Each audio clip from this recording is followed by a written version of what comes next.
মাঝে মাঝে ডেভিল বা আত্মা এমন কিছু কাণ্ড ঘটায় যা মানুষকে ভাবতে বাধ্য করে যে এটা কিভাবে সম্ভব। আজকের মুভিতেও এমন একটি ঘটনা তুলে ধরা হয়েছে। তো হ্যালো গাইস, আজকে আমরা এক্সপ্লেন করব ইন্দোনেশিয়ার দারুণ একটি হরর মুভি। মুভিটির নাম তান্দুক শয়তান অর্থাৎ দ্য ডেভিল হান্টস। মুভির প্রথমেই আমাদেরকে কাঞ্জিরা এবং সুমিরাকে দেখানো হয়, যেখানে সুমিরা প্রেগনেন্ট ছিল। হঠাৎ করে আজকে তার ভয়ানক পেন হতে থাকে, যেটা দেখে সবাই বুঝতে পারে হয়তো তার ডেলিভারির সময় হয়ে গিয়েছে। আর এই জন্যই আশেপাশে বাড়ির সকল মহিলাগুলো তার বাড়িতে চলে এসেছে। কাঞ্জিরা সুমিরার জন্য মাটিতে একটি নরম বিছানা বানিয়ে দেয়, যাতে করে সুমিরা আরামে শুতে পারে। অন্যদিকে আমরা দেখতে পাই কাঞ্জিরার মা গ্রামের বড় একটি হাকিম মহিলাকে ডেকে নিয়ে এসেছে। সে এসে দেখতে পায় সুমিরার অনেক পেন হচ্ছিল, এজন্য হাকিম দাই তার হাত পা মেসেজ করতে থাকে। অন্যদিকে কাঞ্জিরাকে দেখানো হয় যে সকল লোকজনদের সামলাচ্ছিল। আর তখনই দেখতে পাই কাঞ্জিরা দুজন বন্ধু সেখানে আসে, যাদেরকে দেখে কাঞ্জিরা অনেক বোরিং হয়ে গিয়েছিল। কাঞ্জিরা জানতো না যে তারা দুজন এখন তার সাথে বাড়িতে দেখা করতে আসবে। তো এখানে আমরা কাঞ্জিরা ও সুমিরার একটি গোপন বিষয় জানতে পারি। তাদের দুজনে এখনো পর্যন্ত বিয়ে হয়নি। তারা দুজন একসঙ্গে ডেট করতে করতে সুমিরা একসময় প্রেগনেন্ট হয়ে যায়, যেটা শুনে গ্রামের মানুষের থেকে সুমিরার পরিবারকে অনেক কটু কথা শুনতে হয়, যার কারণে তাকে তার পরিবার থেকে আলাদা করে দেওয়া হয়। কিন্তু সুমিরার বাবা কিছুদিন পর তাদের বিয়ের সিদ্ধান্ত নেয়। তবে হঠাৎ করেই তার বাবা মারা যায়, কিন্তু সে মারা যাবার আগেই তাদের বিয়ের কথা সবাইকে বলে যায়। তো তখন তার বন্ধুরা একটি জব করার কথা বলে, কারণ কিছুদিনের ভেতর তাদের একটি পরিবার হবে, আর এজন্যই এখন তার অনেক টাকার প্রয়োজন হবে। কিন্তু তখন আমরা বুঝতে পারি কাঞ্জিরা জব নিয়ে এত একটা সিরিয়াস নয়। তার বন্ধুরা যখন তাকে কাজের কথা বলছিল, তখন সে তাদের কথায় পাত্তা না দিয়ে ফোনে গেমস খেলতে ব্যস্ত হয়ে পড়ে। তার বন্ধুরা এটা বুঝতে পেরে সেখানে আর কথা না বাড়িয়ে সেখান থেকে চলে যায়। এরপর আমাদেরকে পরের দিন সকালবেলা সিন দেখানো হয়। সুমিরা কন্ডিশন আগে থেকে নর্মাল হয়েছিল, কিন্তু সকাল হতে না হতে বাহিরে অনেকগুলো কাকে চেঁচামেচি শোনা যায়। আর একটু পরই আমরা নোটিস করি সেই হাকিম দাই বাহিরে কাকে চিৎকার চেঁচামেচি শুনে বাহিরে বের হয়ে আসে। আর সে জঙ্গলের দিকে তাকিয়ে কাউকে ইশারা করে, মনে হচ্ছিল এখন তার কাজ হাসিল করার সময় হয়ে গিয়েছে। এরপর সে ঘরের ভিতরে গিয়ে একটি গ্লাসের মধ্যে পানি নিয়ে তার ভিতরে কিছু একটা মিশিয়ে মন্ত্র পড়তে থাকে। এরপর সুমিরাকে সেই পানি পান করিয়ে দেওয়া হয়, যার পর থেকে সুমিরা পেটে আবারও ভীষণ ব্যথা শুরু হয়। তার পেটে এতটাই ব্যথা শুরু হয় যেটা সুমিরা কিছুতেই সহ্য করতে পারছিল না। আর এরপরই হাকিম দাই তাদের কাছ থেকে একটি কালো কাপড় নিয়ে সুমিরার উপর দিয়ে দেয় এবং তাকে শান্ত করার অনেক চেষ্টা করে। কিন্তু ততক্ষণে সুমিরার মা বুঝতে পারে যে হাকিম দাইকে দিয়ে এখন আর কোনো কিছুই সম্ভব নয়। তাই সে দৌড়ে কাঞ্জিরার কাছে চলে আসে আর তাকে তাড়াতাড়ি করে একটি অ্যাম্বুলেন্স নিয়ে আসতে বলে, যাতে করে তারা এখনই সুমিরাকে হসপিটালে নিয়ে যেতে পারে। তো একটু পরেই আমরা দেখতে পাই কাঞ্জিরা একটি চিকেন শপের ভ্যান গাড়ি নিয়ে এসেছে, কারণ তার কাছে অ্যাম্বুলেন্স নিয়ে আসার মতো টাকা ছিল না। এই জন্যই সে এই ভ্যান গাড়িটি নিয়ে এসেছে। আর দুর্ভাগ্যবশত সেই ভ্যান গাড়ির মধ্যে মাত্র দুজন ব্যক্তি যেতে পারবে, এর জন্য বাকি সবাইকে বাড়িতে থাকতে হয়। তারপর কাঞ্জিরা সুমিরাকে নিয়ে হসপিটালের দিকে রওনা হয়। একটু এগিয়ে যাওয়ার পরই কাঞ্জিরাকে ট্রাফিক পুলিশ দাঁড় করায়, বলে সামনের রাস্তা মেরামত করা হচ্ছে আর এজন্যই আপনাদেরকে অন্য রাস্তা দিয়ে যেতে হবে। তাই বাধ্য হয়ে কাঞ্জিরাকে রাস্তা পরিবর্তন করতে হয়। কিছু দূর যাওয়ার পরই কাঞ্জিরা বুঝতে পারে তার গাড়ির সামনে কিছু একটা রয়েছে, যেটা দেখার জন্য সে গাড়ি থেকে নেমে যায়। কিন্তু সেখানে অনেক খুঁজেও কাঞ্জিরা কিছুই দেখতে পায় না। কাঞ্জিরা যখন আবারও গাড়িতে চলে আসে, তখনই আমরা দেখতে পাই তাদের দুজনের মধ্যে একটি ভয়ঙ্কর আত্মা বসে রয়েছে, যেটা তাদের দুজনে কেউই দেখতে পাচ্ছিল না। তো তখনই আমরা দেখতে পাই সেই আত্মাটি সুমিরার পেটে হাত রেখে কিছু একটা করছিল, যেটা দেখে আমরা বুঝতে পারি সেই হাকিম দাই এমন কিছু একটা করেছিল যার জন্য তাদের বাচ্চার উপর ভয়ানক আত্মার নজর পড়ে গিয়েছে। আর এরপরে দেখানো হয় তারা দুজন হসপিটালে এসেছে। আর আসার সময় ঘুমিয়ে ঘুমিয়ে সুমিরা একটি ভয়ানক স্বপ্ন দেখছিল। সে দেখে তার ডেলিভারি হয়ে গিয়েছে, কিন্তু তার পেট থেকে কোনো বাচ্চা জন্ম হয়নি, আর সেখানে তার অনেক ব্লিডিং হচ্ছিল। এটা দেখা মাত্র সুমিরার ঘুম ভেঙে যায়। এরপর তারা দুজন হসপিটালের মধ্যে প্রবেশ করে। আমরা একটি দৃশ্য নোটিস করি যে সেখানে থাকা সকলেই কালো পোশাক পরিধান করেছিল, যেটা ছিল খুবই অদ্ভুত। আর তখনই সেখানে একটি সুন্দরী নার্স চলে আসে। কাঞ্জিরা তাকে সুমিরার ডেলিভারি পেনের কথা খুলে বলে, যেটা শুনে সে সুমিরাকে দ্রুত অপারেশন থিয়েটারে নিয়ে যেতে বলে। ঠিক তখনই আমরা দেখতে পাই নার্স কাঞ্জিরাকে সিডিউস করার চেষ্টা করছিল, আর নার্সটি দেখতে খুবই সুন্দর। তখনই সেখানে আরো তিনজন ডক্টর এবং নার্স চলে আসে। তারা তিনজন তাকে অপারেশন থিয়েটারে নিয়ে যায়। আর কাঞ্জিরা যায় সকল ফর্মালিটিস পূরণ করতে। কাঞ্জিরা তার বাড়িতে কল করে কথা বলতে চায়। কাঞ্জিরা বাড়ির সবাইকে জানাতে চায় তারা হসপিটালে আছে, তাই সে তার পরিবারের কাছে ফোন দিতে নেয়। কিন্তু হসপিটালের মধ্যে নেটওয়ার্ক ছিল না, তাই সে হসপিটালে একটি ছবি উঠিয়ে তার পরিবারকে দেখাতে চায়। কিন্তু তখনই অদ্ভুত এক ঘটনা ঘটে। সে তার ফোনে ছবি উঠালে সেই ছবিটি একদম অন্ধকার দেখাচ্ছিল। কাঞ্জিরা বুঝতে পারে না ছবিগুলো এমন কালো দেখাচ্ছে কেন, তাই সে কথা বলার জন্য নেটওয়ার্কের সিগন্যাল পেতে বাইরে চলে আসে। আর তখনই সেই হসপিটালের পাশ দিয়ে একটি লোক যাচ্ছিল। এই ব্যক্তির কথা শুনে কাঞ্জিরা কিছুই বুঝতে পারছিল না। লোকটি কাঞ্জিরাকে বলে, তুমি এখানে কি করছো? যেটা শুনে কাঞ্জিরা বলে, ভিতরে নেটওয়ার্ক সিগন্যাল পাচ্ছি না, তাই বাইরে এসে নেটওয়ার্ক খুঁজছি। কিন্তু তখনই লোকটি অবাক হয়ে গিয়ে বলে, তুমি এখানে নেটওয়ার্ক খুঁজছো? আর তুমি কি ভিতরে গিয়েছিলে? কিন্তু কাঞ্জিরা সেই সময় তার সঙ্গে কথা বলার মুডে ছিল না, তাই তাকে চিৎকার করে সেখান থেকে চলে যেতে বলে। এর একটু পরে আমরা সুমিরাকে দেখতে পাই, যাকে ডাক্তার এবং নার্স খুবই অদ্ভুত ভাবে দেখছিল। আর একটু পরেই ডাক্তার সুমিরার পেটে ধরে অনেক জোরে জোরে চাপতে থাকে, যেটাতে সুমিরার অনেক ব্যথা হচ্ছিল।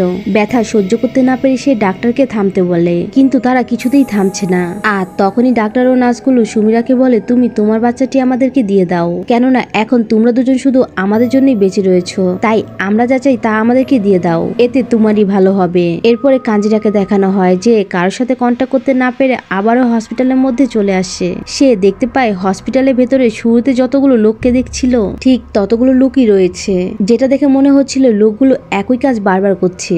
আর কিছু লোক তো উল্টো দিকেই হাঁটা শুরু করেছে, যেটা দেখে কাঞ্জিরা অনেকটা অবাক হয়ে যায়। তাই সে সেখান থেকে চলে এসে রিসেপশনে গিয়ে চিৎকার করে বলতে থাকে, আমাকে আমার কাগজগুলো ঠিক করে দাও, আমার ওয়াইফের বাচ্চা হতে যাচ্ছে। আর সাথে সাথে আওয়াজ শুনে হসপিটালের সবাই তার দিকে অদ্ভুতভাবে তাকিয়ে থাকে। এর সাথেই হসপিটাল পুরো অন্ধকার হয়ে যায়। এরপর কাঞ্জিরা যেটা দেখতে পায় সেটা সে বিশ্বাস করতে পারে না, কারণ হসপিটাল থাকা সেই লোকগুলো উধাও হয়ে যায়, যেটা দেখে কাঞ্জিরা অনেক ঘাবড়ে যায়। তখন হসপিটালটি দেখে মনে হচ্ছিল যে এটা হয়তো 1000 বছর ধরে বন্ধ রয়েছে। হসপিটালটি দেখে মনে হচ্ছিল এটি একটি ভৌতিক এবং পরিত্যক্ত হসপিটাল। কিন্তু রিসেপশনের সামনে একটি লোক ছিল, কিন্তু লোকটি একটি ভয়ানক আওয়াজ করে আত্মাতে রূপান্তরিত হয়। এসব দেখে কাঞ্জিরা ভীষণ ভয় পেয়ে যায়। কাঞ্জিরা কিছুই বুঝতে পারে না হঠাৎ করে এসব কি হয়ে গেল। হঠাৎ তখনই কাঞ্জিরা সুমিরার কথা মনে পড়ে। যেভাবেই হোক অপারেশন থিয়েটার থেকে সুমিরাকে বাঁচাতে হবে, তাই দৌড়ে সে অপারেশন থিয়েটারের দিকে যায়। কিন্তু কাঞ্জিরা অপারেশন থিয়েটারের দরজা খুলতেই সেখানে জঙ্গলে প্রবেশ করে। পিছনে তাকালে কোনো হসপিটাল ছিল না, আশপাশটা পুরো জঙ্গল দিয়ে ঘেরা। কাঞ্জিরা ভয় পেয়ে সুমিরাকে তার নাম ধরে রাখতে থাকে। অন্যদিকে আমরা সুমিরাকে দেখতে পাই, সে ওই হান্টেড হসপিটালে একাই ছিল। সুমিরা দেখতে পায় তার প্রচুর ব্লিডিং হচ্ছে, আর সে অপারেশন থিয়েটার থেকে একাই বাহিরে বেরিয়ে এসে কাঞ্জিরাকে খুঁজতে থাকে। কিছুদিন আগে সুমিরা তার স্বপ্নে এমন একটি ঘটনা দেখেছিল, মানে সেদিন সে তার নিজের ভবিষ্যৎ স্বপ্নে দেখেছিল। সুমিরা দেখতে পায় পুরো হসপিটাল একদম শুনশান হয়ে গিয়েছে। আর একটু সামনে এগুলো দেখতে পায় একটি বৃদ্ধ লোক উল্টো দিক হয়ে তার দিকে এগিয়ে আসছে, যাকে দেখে অনেক ভয়ানক লাগছিল। আর এদিকে সুমিরার কন্ডিশন এখন খুবই খারাপ, সে ভালোভাবে হাঁটতেও পারছিল না, কিন্তু তবুও সে সাহস করে এই হসপিটাল থেকে পালিয়ে যেতে চায়। কিন্তু পালাতে গিয়ে প্রতিবার সে একই জায়গায় বারবার চলে আসে। এবার সেও নিজেকে জঙ্গলের মধ্যে দেখতে পায়। আর ভাগ্যবশত একটু পরে কাঞ্জিরা সুমিরাকে দেখতে পায়। কাঞ্জিরা কাছে আসতেই সুমিরা বেহুশ হয়ে মাটিতে পড়ে যায়। কাঞ্জিরা কোনো কিছু না ভেবে দ্রুত সুমিরাকে নিয়ে জঙ্গল থেকে বের হতে নেয়, কিন্তু জঙ্গলের মধ্যে কেউ একজন বলছে, আমাদেরকে বাচ্চাটিকে দিয়ে দাও, তাহলে তোমাদেরকে আমরা এখান থেকে জীবিত ফিরতে দেব। এসব শুনে কাঞ্জিরা অনেক ভয় পেয়ে যায়, কি করবে কিছুই বুঝতে পারে না। কিন্তু তখনই অপর পাশে কাঞ্জিরা একটি আত্মাকে দেখতে পায়, যেটা ছিল সুমিরার বাবার আত্মা, যার কিছুদিন আগে মৃত্যু হয়েছে। সে কাঞ্জিরাকে জঙ্গল থেকে বাহিরে বের হওয়ার একটি রাস্তা দেখিয়ে দেয়। এবার তার দেখিয়ে দেওয়া পথ অনুসরণ করে জঙ্গল থেকে তারা বাহিরে বের হয়ে আসছে। রাস্তায় এসে কাঞ্জিরা তার ফ্যামিলিকে দেখতে পায়। মূলত কাঞ্জিরা এবং সুমিরার কোনো ইনফরমেশন পাচ্ছিল না দেখে তারা তাদেরকে খুঁজছিল। তারাও বুঝতে পারছিল তারা হয়তো কোনো বিপদে পড়েছে। সুমিরার আবার ডেলিভারি পেন হয়, সবাই এবার সুমিরাকে কাপড় দিয়ে ঘিরে ফেলে।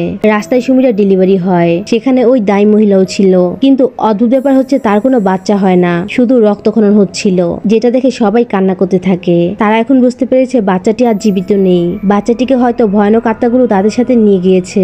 এই কথাটি সুমিরাকে বললে সুমিরা কিছুতেই বিশ্বাস করতে চাচ্ছে না। সুমিরা বারবার বলতে থাকে, আমি আমার বাচ্চাকে দেখতে চাই, আমার বাচ্চাকে আমার কোলে দাও। আসলে এইসবের পর সুমিরা মেন্টালি অসুস্থ হয়ে পড়ে। এর সাথে এই মুভিটি প্রথম পার্ট শেষ হয়। আমার মনে হয় সুমিরার পেটে যে বাচ্চাটি ছিল তাকে সেই ডেভিল আগে হসপিটালে নিয়ে গিয়েছে। এই পার্ট থেকে আমরা বুঝতে পারি কিভাবে একটি ডেভিলের জন্ম হয়। এরপরই মুভির দ্বিতীয় পার্ট দেখানো হয়। মুভির দ্বিতীয় পর্যায়ে আমরা কিছু লোকদের একসাথে দেখতে পাই, যারা সবাই মিলে ইয়াসিন সূরা পাঠ করছিল। ইয়াসিন সূরা পাঠ করলে মৃত যাত্রীর লোকের কষ্ট অনেকটা কম হয়। এই মেয়েটির নাম হচ্ছে নূর, মূলত তার মায়ের জন্য কোরআন পাঠ করা হচ্ছে। সূরা ইয়াসিন পড়ছিল কারণ সে ছিল মৃত্যুশয্যায়। গত 14 দিন হলো তার মার মৃত্যুশয্যায় গিয়েও তার মৃত্যু হচ্ছে না, যেটা ছিল খুবই কষ্টের। এটা এমন একটা সিচুয়েশন ছিল যেটা বেঁচে থাকার থেকে মরে যাওয়া ভালো। এমনটা আসলে কি জন্য হচ্ছিল এটা জানতে নূরের বাবা নূরকে বলে, আসলে অনেক বছর আগে সে তার সৌন্দর্য বাড়াতে ভয়ানক ডেভিলের মাধ্যমে কালো জাদু করে, যেটা ছিল একতরফা ব্ল্যাক ম্যাজিক। এর মাধ্যমে তার ইচ্ছে পূরণ হতো। সে তার শরীর সৌন্দর্য করতে পেরেছিল ঠিকই, কিন্তু এখন আর তার মৃত্যু হবে না। এই কথা যখনই নূর জানতে পারে তখনই সেই কথাটি তার ভাইকে জানায়। এটা শুনে তার ভাই সেই তান্ত্রিককে খুঁজতে বের হয়, যে বহু বছর আগে তার মাকে কালো জাদু করতে সাহায্য করেছিল। নূরের ভাই তার বাবা থেকে তান্ত্রিকের লোকেশন নিয়ে সেখানে গেলে জানতে পারে সে কিছুদিন আগেই মারা গিয়েছে, আর সেখানে এখন তার ছেলে রয়েছে। এটা শুনে নূরের ভাই তখন তাকে অনেক রিকোয়েস্ট করে, আপনি যেভাবেই হোক এই অভিশাপ কাটিয়ে দিন, দয়া করে ব্ল্যাক ম্যাজিকটি ধ্বংস করে দিন, আর তাহলে আমার মা মুক্তি পাবে। এটা শুনে তান্ত্রিকের ছেলে ব্ল্যাক ম্যাজিকটি নষ্ট করতে গেলে সে সেখানে ব্যর্থ হয়। সে জানা এটা আমাকে দিয়ে সম্ভব নয়, এই কালো জাদু অনেক ভয়ানক ভাবে করা হয়েছে, তাই তান্ত্রিকের ছেলে এই বিষয়ে কিছুই করতে পারবে না। এবার নূরের ভাই নূরকে কল করে সবকিছু জানায়, যেটা শুনে নূর বলে এখন আমাদেরকে সেটাই করতে হবে, যেটা আমরা প্রথমেই ভেবেছিলাম। এরপরই আমরা দেখতে পাই নূর একটি বালিশ নিয়ে তার মায়ের মুখের উপর চেপে ধরে এবং তার মাকে সেখানে মেরে ফেলে। আসলে নূর বাধ্য হয়ে এটা করেছে, এটা ছাড়া তার মায়ের মুক্তি কোনোভাবেই সম্ভব ছিল না। এটা যখন তান্ত্রিকের ছেলে জানতে পারে, সে নূরের ভাইকে জানায় তোমরা অনেক বড় ভুল করেছো, এই আত্মাটিকে কখনো মেরে ফেলা সম্ভব নয়। অপরদিকে নূর সকলের কাছে আসে, সে বলে আপনাদের সবাইকে অনেক ধন্যবাদ, আপনাদের দোয়া দরুদের জন্য আমার মায়ের আত্মা শান্তি পেয়েছে। আর এখানে আমরা দুটি জিনিস লক্ষ্য করি, যে নূরের মায়ের গলায় একটি চিহ্ন রয়েছিল, যে চিহ্নটি আমরা এখন নূরের গলায় দেখতে পাচ্ছি, এটা ছিল কালো জাদু ট্রান্সফার হওয়ার একটি চিহ্ন। আর দ্বিতীয়ত নূরের মুখে অনেক দাগ ছিল, যেগুলো এখন আপনা আপনি মিশে গিয়েছে, আর সে এখন আগে থেকে অনেক সুন্দরী। এটাতে আমরা বুঝতে পারি যে তার শরীরের মধ্যে এখন কালো জাদুর প্রভাব পড়েছে। তখনই আমরা নূরকে দেখতে পাই, যে তার চেহারা সুন্দর হওয়ার কারণে মনে মনে অনেক খুশি। তার কথাবার্তার ব্যবহার দেখে আমরা বুঝতে পারি যে নূর এখন পুরোপুরি শয়তানের কবলে চলে গিয়েছে। নূরের মায়ের মতো সেও মৃত্যুর টাইমে একই জিনিস ভোগ করবে, কারণ তার মায়ের সঙ্গে ঘটে যাওয়া সেম ঘটনা এখন তার সাথেও ঘটতে চলেছে। তো এর সাথে এখানে এই ভয়ানক ইন্দোনেশিয়ান হরর মুভিটি শেষ হয়। সম্পূর্ণ মুভিতে দুটি ঘটনা তুলে ধরা হয়েছে, প্রথমত কিভাবে একটি ডেভিলের জন্ম হয়, আর দ্বিতীয় পার্টে বোঝানো হয়েছে শয়তানগুলো মানুষকে লোভ দেখিয়ে কিভাবে তার মধ্যে প্রবেশ করে।